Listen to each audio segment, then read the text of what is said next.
Hundreds of thousands of people gathered as a motorcade carrying Khaleda Zia's body drove through Dhaka.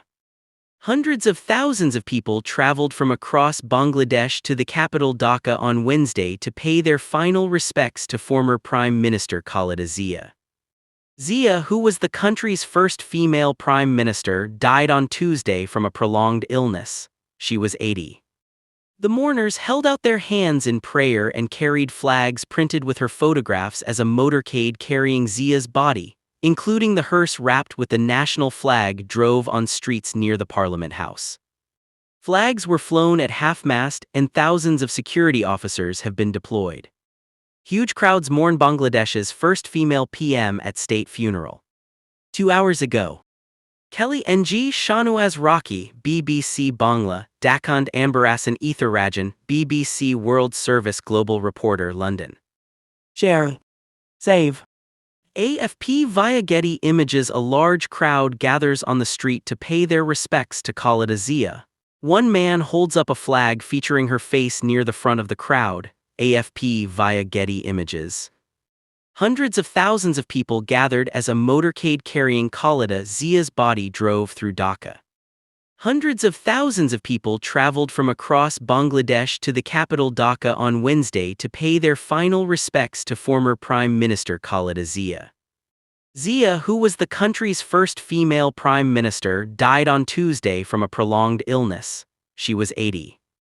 The mourners held out their hands in prayer and carried flags printed with her photographs as a motorcade carrying Zia's body, including the hearse wrapped with the national flag, drove on streets near the Parliament House.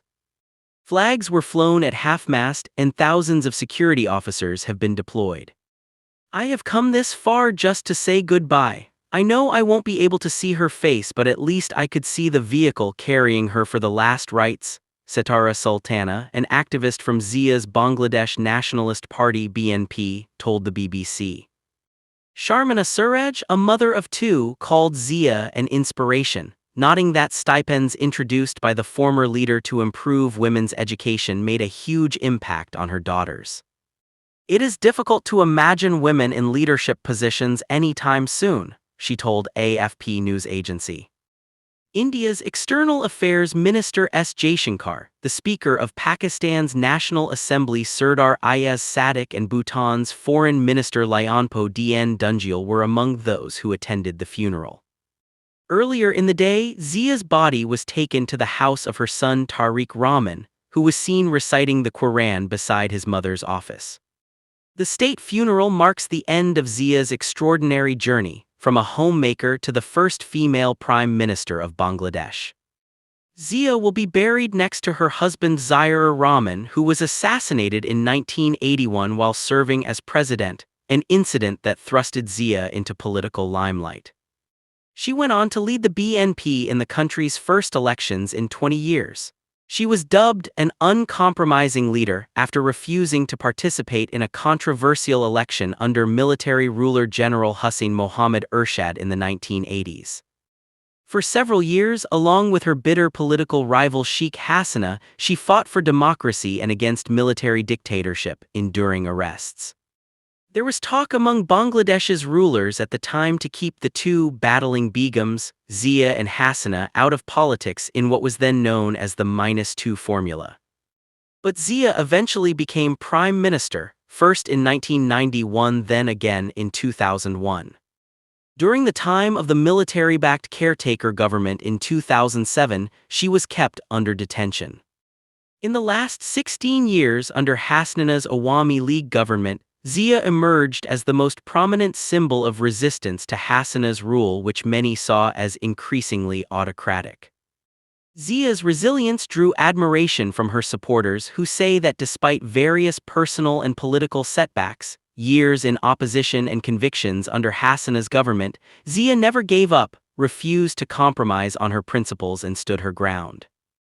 The fact that hundreds of thousands of people, including those who didn't vote for her party, turned up for the funeral would be seen as a reflection of her popularity among the masses. Those who worked with her recall a leader who asked probing questions while making key decisions. As economist Dr. Debapriya Bhattacharya noted, she left a lasting impression as a political leader who appreciated ideas and valued informed decision-making. In her later years, she suffered from multiple health problems. Despite this, the BNP said she had intended to run for parliament in February 2026, when the country will vote for the first time since a popular revolution last year unseated Hasina. According to the party's candidate list released earlier this month, Zia was to contest in 3 constituencies. The party is eyeing a return to power, and if that happens, her son is expected to become the country's new leader. Rahman, 60, had only returned to Bangladesh last week after 17 years in self-imposed exile in London. The country mourns the loss of a guiding presence that shaped its democratic aspirations, Rahman said following his mother's passing on Tuesday.